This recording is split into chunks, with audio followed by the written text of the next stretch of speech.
low back flared up and the pain just won't stop? Now putting on socks and shoes is a struggle. You feel 80 years old standing up out of a chair. You are anxious every time you bend to pick something up. Well, you're not alone, and I'm going to teach you my 3-step process to calm this down fast. My name is Dr. Grant Elliott, and we've helped thousands with back pain and sciatica fully recover through our one-on-one online coaching program. And in this episode, I'm going to teach you my 3-step flare-up protocol.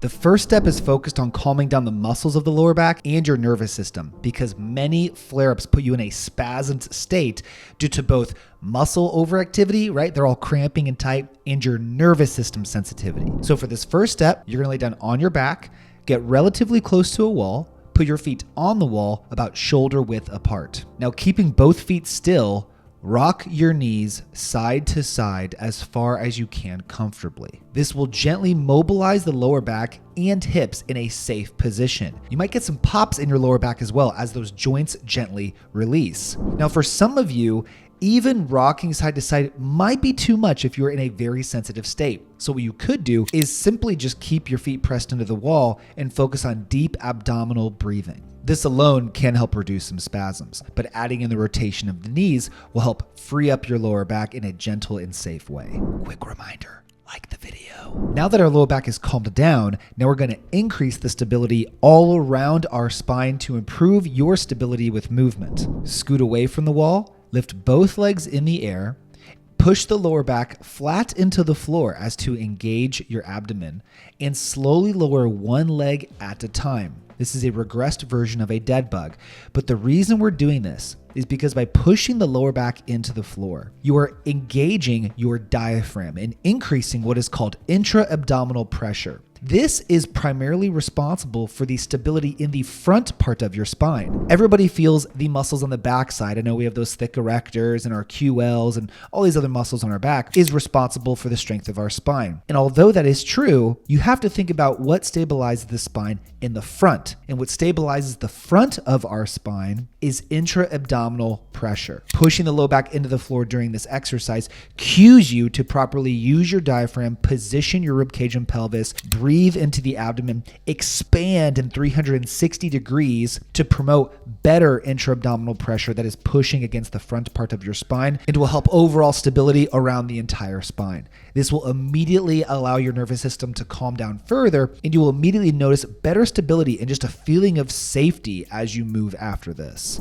Hey, real quick, I know you're struggling with pain and obviously want to fix it. So if you just text me the word pain to 317-751-9509, I will send you my free back pain fix demo. Just text that number and you can fix your pain. Thank me later. Back to the show. Now, after step 2, it's very likely that your body will allow your spine to actually move and become more free, because we don't want to move like a robot, right? So roll over to your stomach and let's start to work onto our lumbar extensions. Start off by propping up on the elbows just to get used to this position. Breathe into it deeply. Allow your lower back and your glutes to totally relax. Eventually, if you feel comfortable, put your hands under your shoulders like you're going to do a push-up and push your chest up off the ground, mimicking a cobra pose. It might be restricted at first, but as you continue to do it, if you notice that it gets easier and easier and easier, then you're going the right direction. And we know that we're getting that mobility back into your spine that you need to move freely again. When we're in a flared up state, we lose a lot of our mobility because we're tight,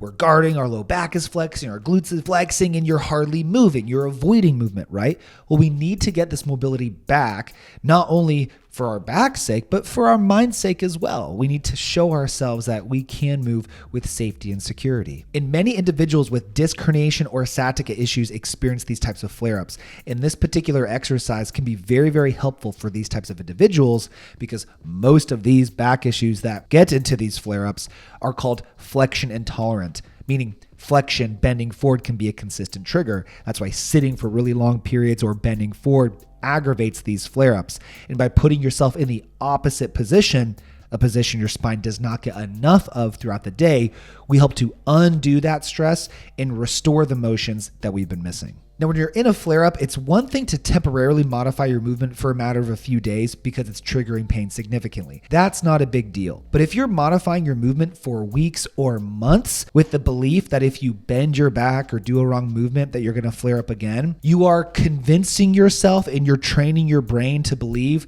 that you are staying in a flared up state, that you're staying in an injured state, and this is not a good way to continue moving. So a lot of people out there are provided advice like never bend your back, always hinge, always squat, never lift with your back, and always move like a robot. This is not good advice for long-term relief. So the goal with this approach is to calm down your symptoms, start to help you feel more stable, start to get you moving again so you can get back to moving normally as quickly as possible. And this simple process has helped thousands get out of a flare-up. But you might be thinking, okay, well, once I get out of the flare-up, well, then what do? I can move okay, but how do I get out of this completely and feel bulletproof again and be able to get back into all the activities I want to do without regressing? Well, that's why you need a plan, and I have something for you. Just text me the word pain to 317-751-9509 to get a tailored step-by-step plan to permanently fix your back and sciatica issues following my centralization process. This way, you won't have to guess on your own, and we can guide you and give you a roadmap to success so you can finally get this pain over with.